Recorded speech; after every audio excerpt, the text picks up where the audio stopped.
Hi guys, ನೋಡಿ ಇವತ್ತು Sunday ನಾವು ಮಟನ್ ತರಕ್ಕೆ ಹೋಗ್ತಾ ಇದ್ದೀವಿ. ಎಲ್ಲಿಗೆ ಹೋಗ್ತಾ ಇದ್ದೀವಿ?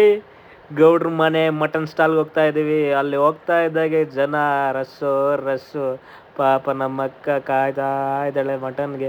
ಅವಳಿಗೆ ಲೆಗ್ ಪೀಸೇ ಬೇಕಂತೆ. ನಾನು ನೋಡಿ ಹೆಂಗೆ ಬಿಂದಾಸ್ ಆಗಿದ್ದೀನಿ. ಕೊಚ್ತಾ ಇದ್ದಾರೆ.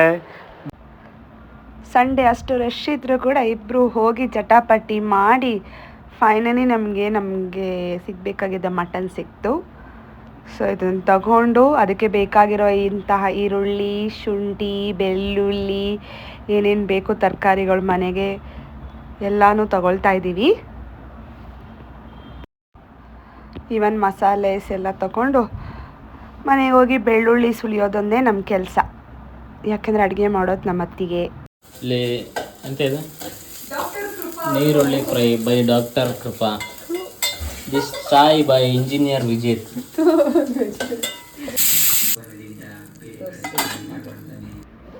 ಫೈನಲಿ ಮಟನ್ ಕರಿ ಆಯಿತು. ಇವಾಗ ಬಿರಿಯಾನಿ ಕೂಡ ರೆಡಿ ಆಯಿತು. ಫೈನಲಿ ನಮ್ಮದು ಕೆಲಸ ತಿನ್ನೋದು, ಉಣ್ಣೋದು, ಮಲ್ಗೋದು. ಇಷ್ಟೇ ಸಂಡೇ ಕೆಲಸ.